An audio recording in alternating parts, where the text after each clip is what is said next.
og sætter fokus på de mest aktuelle emner. Aftenens emne er indvandrerpolitik. Netop i denne uge er der blevet vedtaget en ændring af 24-årsreglen. Her i studiet der har jeg besøg af Louise Kjær fra Enhedslisten og Hanne Holm fra Dansk Folkeparti. God aften til jer begge. God aften. Vi vil lige starte med et lille serieklip, så se med her. Hvad er din holdning til ændringen af 24-årsreglen? Jeg synes selvfølgelig, det er helt i orden, at alderen er blevet sat ned. Men jeg synes stadigvæk, det er uhørt, at vi i dagens Danmark skal betale sådan et stort beløb for at få ens hjertes udkårne til Danmark.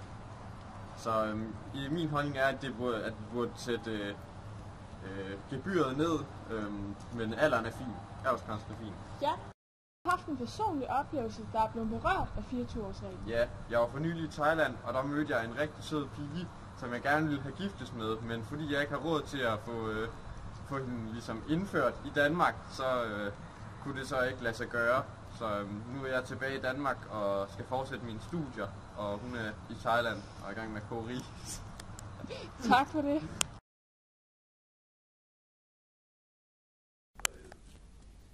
Ja, hvad er jeres holdning til det?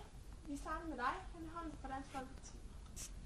Ja, nu er det jo sådan, at 24-årsreglen er blevet ændret, så personer under 24 år godt kan integreres. Det kræver bare lige visse kvalifikationer for begge parter. Ja, det har du fuldstændig ret i, og nu nævner du selv kvalifikationer, men det er jo det, vi så kalder forbehold. Fordi I har gjort det, at man ikke særlig nemt kan komme ind i landet, på trods af, at man er under 24 år. Det kræves blandt andet, at man skal kunne stille 62.231 kroner. Som vi lige så her i klippet før, så var det sådan, at han ikke kunne stille så mange penge. Det er ikke alle, der har så mange penge. Der er gjort forskel på, om man er professor eller om man er pædagog.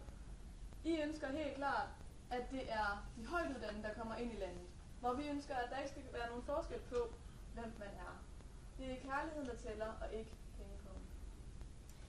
Men hvis det er, at vi lukker flere og flere ind i Danmark, som ikke kan forsørge sig selv eller bidrage til samfundet, så er det, at der vil være mange flere bander, der vil skabe flere udstødte kvarterer, altså der vil komme mere kriminalitet.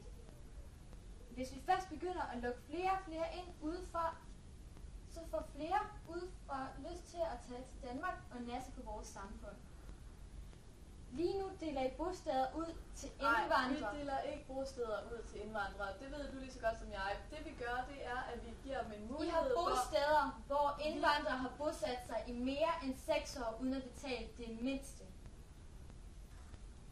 Ja. Men vil vi gerne være kendt som det land, hvor man kan komme ind gratis og få alt foræret uden at røre en finger?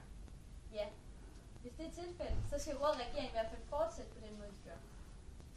Ja, men altså, Hanne, det som du kalder asylcentre, det er ikke det, som vi... Undskyld, jeg tror, vi bliver nødt til at afbryde den her, for vi skal videre til næste spørgsmål, som lyder på: hvad har I tænkt jer at gøre for at undgå, at unge indvandrere bliver en del af organiseret bandekriminalitet?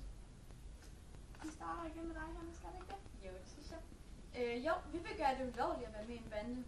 Og vi vil sørge for, at indvandrere, der skal udvises med det samme, de har begået en kriminalitet, eller deres bande har.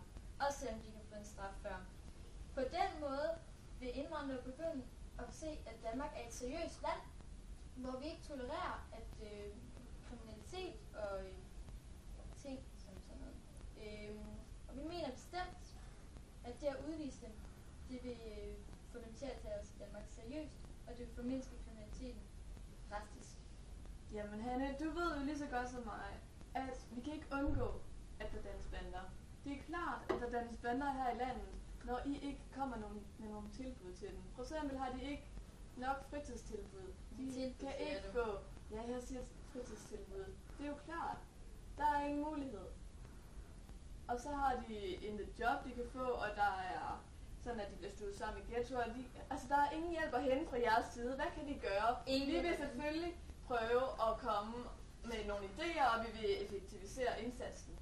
Vi regner jo med at kunne rette op på den politik, som I har ført de sidste 4 år. Ingen hjælper hensagen. Danmark gør ikke andet end at hjælpe. Nej. Hvis vi nu brugte pengene på noget andet end at give de bosteder ud, så gavnligt giver, så kunne vi få sat gang i nogle virksomheder, og på den måde få gang i nogle arbejdspladser.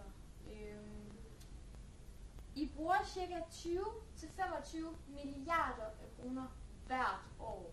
Og må jeg lige rette det der, Indvandrere. vi bruger faktisk ikke 20-25 milliarder hvert år. Det gør I på dem og deres store sociale ydelser. Og så har de i øvrigt en lav beskæftigelsesgrad. Vi i Dansk Folkeparti går ind for, at vi bevarer vores kære Danmark. Jamen altså, Hanne, nu går du væk fra emnet. Det er jo slet ikke det her, vi snakker om. Jeg synes, vi skal til at afrunde debatten. Vi har desværre ikke tid til mere. Så jeg vil sige tusind tak til jer begge for at medvirke her i aften. Og det var så alt for i aften. Se med i næste uge, hvor vi sætter fokus på dyremishandling. Tak for i aften.